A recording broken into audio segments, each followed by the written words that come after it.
Welcome to Living a Full Life podcast. Join us as we explore health topics that encourage raising healthy children, living a healthy life, and living the best life possible.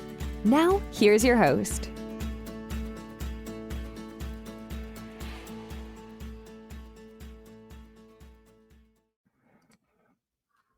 Welcome back to Living a Full Life. I'm Dr. Enrico Dolcecore, and this week's episode is inspired by World Brain Day, which just happens to be July 22nd. We're diving into what it really means to take care of your brain, not just prevent disease, but to live fully, think clearly, and feel deeply every day.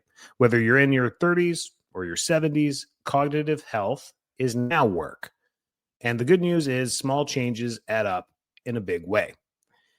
So let's talk about brain health. When we think about the brain, we think about pathology and the things that can go wrong with the brain. And dementia and Alzheimer's is probably the ones that get to the top of the list. And for good reason. They affect 55 million people plus worldwide, according to the World Health Organization. So brain fog, memory loss, burnout, and attention issues are on the rise post-COVID specifically. We're seeing a sharp incline in these types of symptoms as the post-COVID era has begun and is in the thick of it since 2020. And brain and nervous system disorders are now one of the leading causes of disability on the entire scale of disability. So we need to talk about it. We need to bring it to the forefront. And of course, this podcast is here to motivate and help you and your family take the right steps in the right direction to prevent these types of issues long term. Harvard came out with a cool little thing that I read a few days ago, and that's what inspired this podcast. And it was like 12 things to help top brain healthy habits you can do on a daily and weekly basis to help your brain health. And I thought it was great. We don't really think about these things. I joke as a chiropractor to my patients, I'm like, if you could see your spine in the mirror, you take way better health of your spine than you do like you do with your teeth or your face or your skin, because you see it every single day. Same thing with smokers. If there's a small window in their chest and they could see their lungs every day, they wouldn't smoke for sure, because you'd see it. And but when we don't see it, like what's happening to our brain, what's happening to our organs on the inside, it's easy to take them for granted. So here's the top 10. Harvard did the top 12 things you can do to help maintain a healthy brain lifestyle. And number one on the list was move your body. Exercise increases blood flow to everything in the body, especially the brain. Increasing that heart rate pumps more blood into the brain, helping it pump more blood out of the brain, which brings nutrition and waste products out more efficiently, which is absolutely fantastic. There's a lot more to it than just the blood. Exercising helps move cerebrospinal fluid great as well, which also flushes the nervous system and keeps it clear as well. So a lot of great things that happen with exercise. It's probably the most recorded physiological data to brain health as far as cognitive, reflexes, agility that happens with people who regularly exercise and move their body. Their brains just work faster and better. So that's great. That's a great one. I don't think we're rocking your world with that info today as number one. But number two is eat healthy.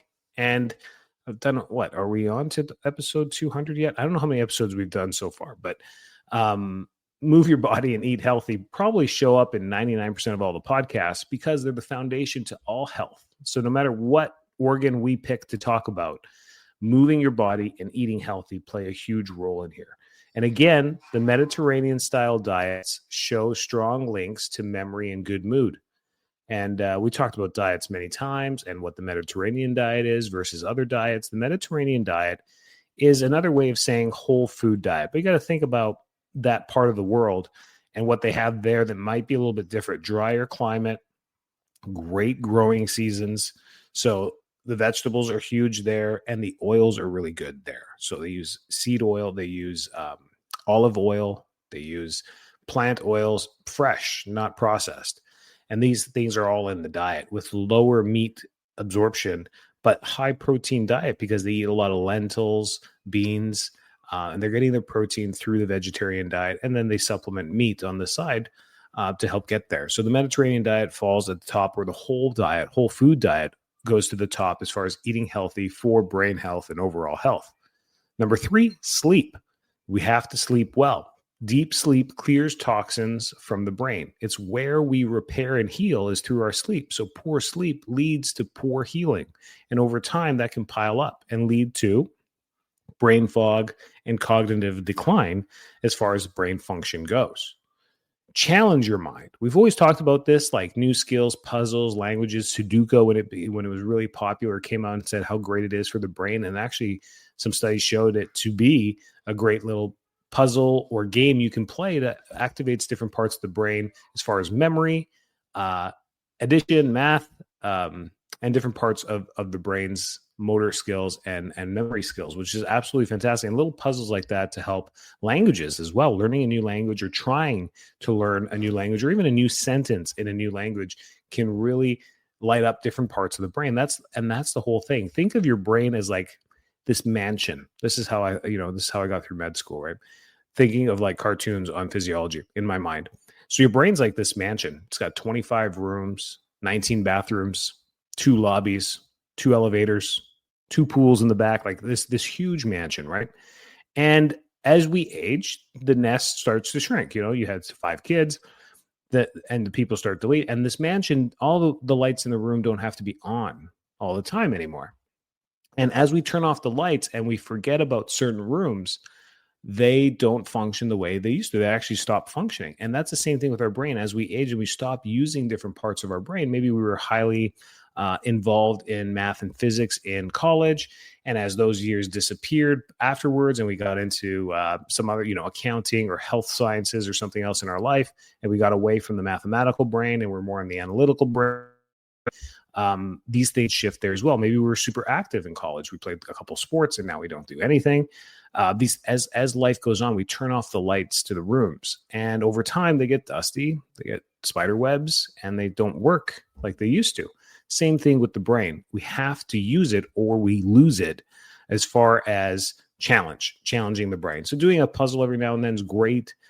Reading hard copy, not off of a screen, but reading actual paperback book or newspaper is great. Just changing it from the brain to textile, flipping the pages, and then listening to podcasts, audio versus visual, different things like that light up different parts of your brain are absolutely great. And exercise does that as well. From cardiovascular to heavy lifting to everything in between, you light up different parts of your brain as well. Staying social. Now, I'm glad Harvard put this in the top 12 because the isolation really accelerates cognitive decline. We've seen this over studies over the last 100 years. Harvard had another cool study that I was reading a couple of weeks ago about following 796 participants for 80 plus years since 1936. They started a study and they followed men, 796 men. And every year or two, they would follow up with them with a physical exam, blood work, and an inquiry. So they would fill out a questionnaire about how life's going.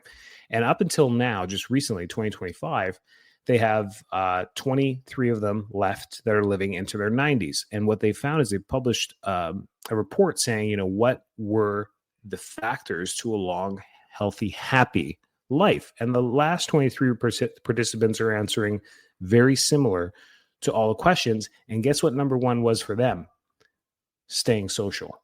The people, the quality of people in their life, not the amount, not the quantity. Having those meaningful relationships was there. So isolation in 2020 really taught us a lot. And World War II created isolation. Probably the Vietnam War created isolation around the world. But COVID, for sure, it forced us into our homes and that isolation.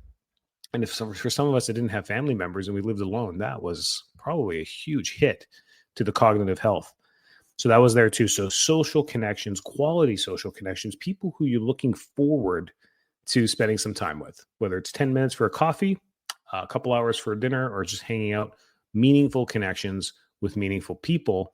And then, isolation significantly increasing and accelerating cognitive decline was a huge part of this. I think this one is probably the most relevant and documented piece of cognitive health of showing the decline and what happened. A lot of these people are not alive anymore. In the Harvard study, one of them was John F. Kennedy, the future president of the United States. He was in this study as well, and he was participating in it. So very interesting read that was. That was cool.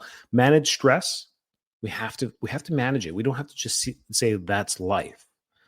But when we get overwhelmed, having the tools, the cognitive tools, to manage stress creates chronic cortisol, which shrinks the hippocampus area of the brain. The hippocampus area of the brain is a central relay center, especially coordinating memory.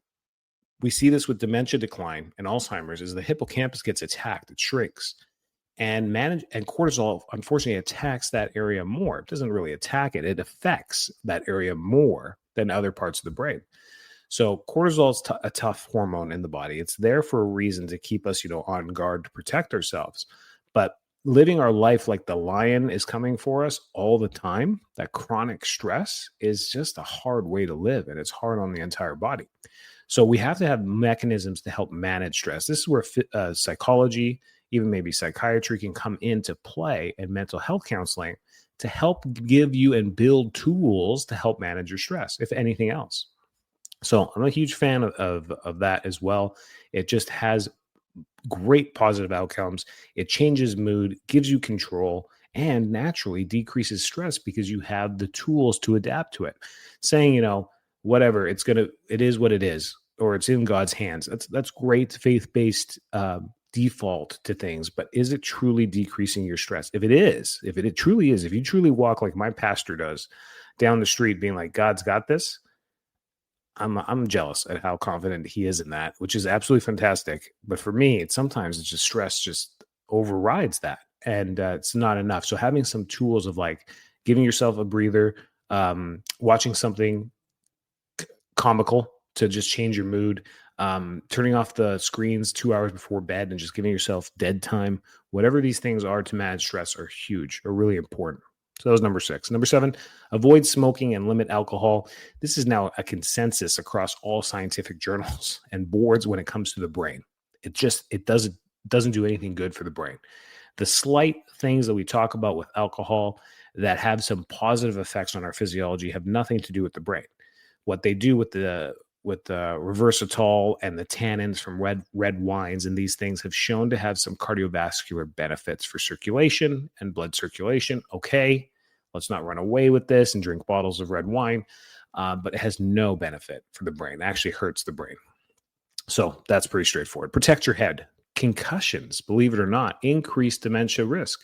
Concussions are direct traumas to the brain tissue. So hitting your head bounces this brain tissue inside of the skull off of the walls of the skull, and it can bounce back and forth a couple times. This can be car accidents, sports injuries, headers in football, in soccer, direct hits, punching, boxing, MMA, all these things that we do and take direct blows to the head can lead permanent damage to the brain. And that's what leads us with cognitive decline there as well. So protect your head. So concussions, properly getting these assessed as quickly as possible. Your children playing sports, you're watching, it looked like a head-on-head hit in the football practice there, and you could hear those helmets smash. Probably play it that day or the next day. You want to be going to someone who knows about concussions. Not all primary care physicians do know about this. I find more urgent care doctors are much more aware with the neuro testing immediately. So going to an urgent care is number one. Chiropractors that are neuro-based, that know the full prognosis there. And the first thing they do is take out the pen light and they're pointing their fingers to get the eye movement going. They know a little bit about that. But having someone that sports chiropractors, sports athletic therapists, sports physical therapists, they have a little bit of a background in there and they can diagnose it right immediately. And if it is, there's some things you can do immediately to help heal that tissue as fast as possible. The healing phase is within a few days of the concussion. Afterwards, we're left with doing exercises to help concussion symptoms to get back to recalibrate the nervous system. And then long-term post-concussion syndrome can leave you with a lot of issues, which is no fun at all. So concussions, can't forget about the direct stresses. Some are sports and are chosen. Some are accidents. We slip and fall. We slip on the ice. We hit our head. We walking in the garage, hit ourselves off the cupboard, whatever it is. We got to sometimes get those things checked, especially if you feel any symptoms afterwards. and protect our head. Wear your helmets when you ride your bike. Wear your helmets when you're roller skating. Wear your helmets when you're on the scooter. I think I think in my neighborhood I see a lot of the kids wearing their helmets, which is great. But there's a few that don't, and just I'm like, oof, that's gonna be tough if you take a blow. Monitor blood pressure and sugar. So vascular health equals brain health. We have to monitor our blood pressure and our glucose and A1C. Those two have direct links to brain health as well. Blood pressure, not to be absolutely blunt about this, but a high blood pressure can increase the risk of vessels breaking inside of the cranium and around the brain, which can be aneurysms, strokes, and hemorrhages. That's the word that was escaping me there. Any direct vascular injury to the brain can lead to permanent brain damage. So that's why blood pressure is really important to monitor as well. Protect your hearing. Hearing loss is linked to brain shrinkage because once we lose one of the major sensories of our body, of the five senses, shuts down an entire part of the brain. I found that fascinating, and because I forgot about that. Same thing with vision. I mean, if we're losing our vision, some of these things are not controllable, but others are controllable, like our hearing. Protecting our hearing, wearing the headphones to protect from loud noises at sporting events, at concerts, bringing the earplugs. I know it sounds counterintuitive. I paid money to listen to this band play music, but have you been to one of these things? A lot. If you go to those a lot, or you play or you work with heavy machinery a lot, bobcats, jackhammers, loud nail guns, these types of things, wearing the ear plugs is a great idea to protect your hearing long term, especially if it's part of your career. And not listening to your headphones on really loud, blasting the music in the car and on the headphones. Protect your hearing. Nurture purpose and passion. These last two are more thought-provoking. For those were the top 10. Now we got 11 and 12 from the Harvard study. Nurture purpose and passion. A sense of meaning boosts cognitive resilience. So nurture purpose and passion. That thing that lights you a little bit. The thing that gets you excited. For some people, it's golf. Some people, it's sports. Some people, it's reading. Some people, it's art. Some people, it's photography. Some people, it's painting. The thing that just fuels you, that makes you happy when you sit there, you're happy to do the task. And the task could take 30 minutes. It could be golf. It could take 4.5 hours. It could take whatever it is. Going for hikes, going for bikes, whatever it's going for a swim. That little passion. Sometimes you watch people get all geared up and then they go to the rock climbing center and they rock climb, and they do that like twice a week. I'm just thinking of odd mountain climbing, ice. There was like ice climbing out in Canada when I was there. People climb waterfalls that were frozen. I'm like, oh, well, that's a death sentence, but they absolutely loved this.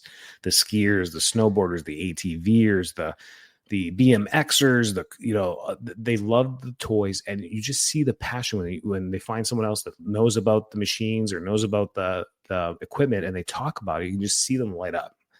And I shake my head because I'm like, I'm not getting on that snowmobile. Like, that's not me. But they just loved it, and they could talk about the snowmobiles and the treads and the motors and all this stuff. And they absolutely loved. That's it. Nurture your purpose and passion, whatever it is, and there's no judgment on it. If you love snowmobiles, you love snowmobiles. If you love rock climbing, you love rock climbing. If you love golf, you love golf. Paddleboarding, whatever it is, sitting down doing puzzles, playing games, whatever it may be. That lights that passion and purpose. We need that. That keeps our brain lit. And then keep learning. I mean, it sounds obvious, but keep learning. Lifelong learning builds cognitive reserves. And learning doesn't have to be academia. It doesn't have to be signing up for online courses all the time into your 70s. But just learning, reading, like, I give myself a hard time. Like, man, I don't learn like I used to back in college. No, I mean, I don't have full-time learning certificate to just keep learning. But I do read health publications, health journals, dive into the why, the what, how, and when.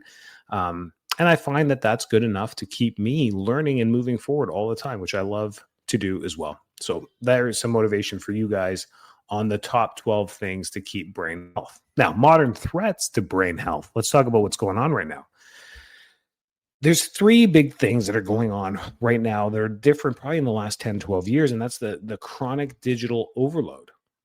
Kids and people, even adults, are spending 7+ hours on their device, on their cell phone.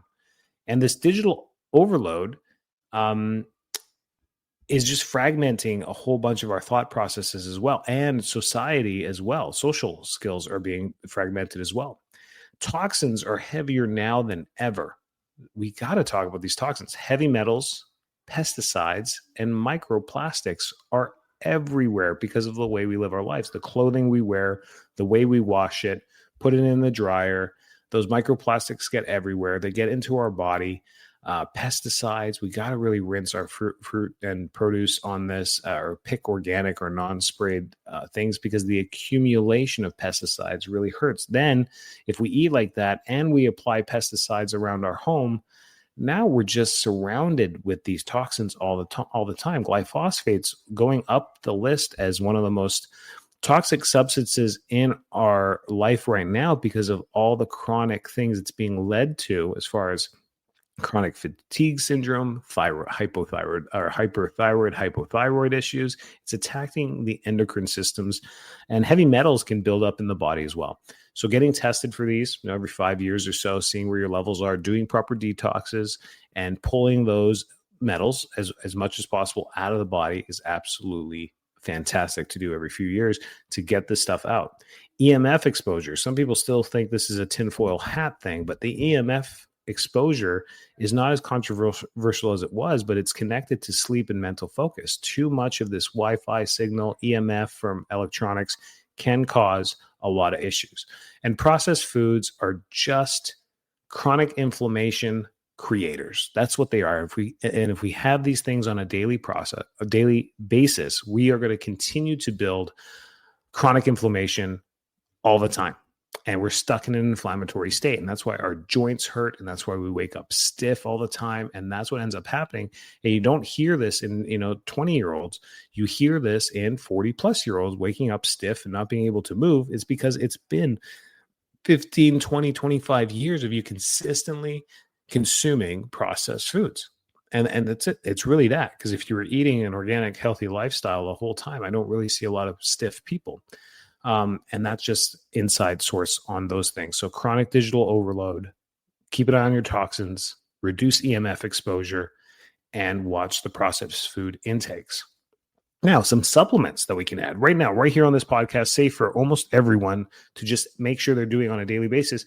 Omega-3 fatty acids. I'm surprised at how many people just don't focus on the EPA and DHA omega-3s. It's really important. When we talk about the brain, believe it or not, DHA is more important. So in our office, we have DHA and EPA 2-to-1 ratios, depending on who we're giving it to. So all kids get a high dose DHA because it's great for brain development. All adults get EPA focused 2-to-1 or 3-to-1 ratio because it's great for all the anti-inflammatory properties in there. However, if you are focusing on your brain health and you're like, well, I have chronic fatigue, or I have cognitive decline, or I have, I feel like I have a little bit of memory loss or brain fog. Well, omega-3 DHA 2-to-1 might be better for you. It's not pediatric dose. It's just what we give based on age. Might be better switch for you for 6 to 12 months, taking that one and seeing how it affects your cognitive reply. That might be great. Creatine. Creatine is not just about muscles and hydration. It's great for memory and cognition. It's been shown for years, decades on there about maybe it has a better memory and cognition outcome than it does muscle outcome. So that is absolutely wonderful as well. Magnesium, L-threonate, Bacopa minori is one of them, and lion's mane mushroom. All been shown to have some benefits there. As you can see, I went through those ones fast. The top two is your omega-3 and your creatine. Definitely look at those two. And even optional devices that you can use to help with your brain. Red light therapy. It's come out fast and furious in the last 10 years. Red light, boom. It was cryotherapy for a little bit for like muscle repair and injury. And it was a hot thing. And they were popping up everywhere. And all of a sudden, like overnight, it just flipped to red light therapy. And now red lights, you can get these pads on Amazon, and they're all crap, by the way. If you buy those little home pads, you get little to minimal effect on them just because unless they're expensive, because these diodes are expensive. So if you get a pad that has red light on it, make sure it's just not a little light bulb. Make sure you're getting the LED red light and the proper wavelength. But red light therapy, We have one of the top beds in the country in our office because we run a medical office. And the biggest feedback I've been getting, aside from like some skin conditions like psoriasis, people are saying their vertigo, their dizziness, and their cognition is better. They feel less foggy, and it's happening with the 50 plus crowd. It's like almost like a side effect that I'm hearing all the time. Women are using it more than men, but I'm getting that response from the women saying, the brain fog I just feel so much clearer after red light. And looking into the studies, yes, it's one of those things that they've actually starting to treat people with brain fog and cognition decline and memory loss with red light therapy and following the outcomes. The research isn't solid yet because they're following these populations, but that is pretty cool. Muse headbands, brain trap devices, these little things are all help to help build cognition. And the tech and the future of cognitive health is there. There's a lot of things, AI-powered apps that are coming out, brain-computer interface experiments, wearable devices that focus on your HRV and stress levels, and digital detox coaching that you just follow programs for 10 days, 14 days, 30 days are becoming a new wellness niche that you can take a look at. These things are safe because they're mainly about nutrition and supplements. So the health of your brain drives everything, your mood, your relationships, your creativity. Don't wait for symptoms to show up. Start nurturing your brain today. Pick one new habit to add this week and tell someone you love to do the same thing. If you love this, we're going to have a little brain health PDF checklist. Just go to Full Life Chiropractic's social media pages and you'll see the checklist there. You can get it there. Or if you follow us in any way, shape, or form, email us at info@fulllifetampa.com and we'll send you the little PDF checklist, and then you can have that, put it on the fridge. Do that habit for 28 days. We talked about this. Then you don't need the checklist anymore because it becomes part of your habits every day where you check your mental health each day, make sure you're taking the supplements, making sure you're doing the digital detox. And every couple of years, you're asking for a vitamin panel to see if you are deficient or if you have heavy metal buildup. That's why having a functional med doctor certified in internal medicine is great because you can have access to them. You can email them after a couple of years, be like, hey, it's me again. I was wondering if I could get sent for another heavy metal test, and they can send you. And for a couple $100, you get that test and you can see what's going on. And if something's high, you can help detox from that. These are little things you can take control of in keeping your brain health at a priority in your life. Have a happy and healthy week. Take care and stay well. Thanks so much for tuning into this episode of Living a Full Life podcast. If you're enjoying the show, please feel free to rate, subscribe, and leave a review wherever you listen to your podcasts. That helps others find the show, and we greatly appreciate it. Thanks again for tuning in, and we'll catch you in the next episode.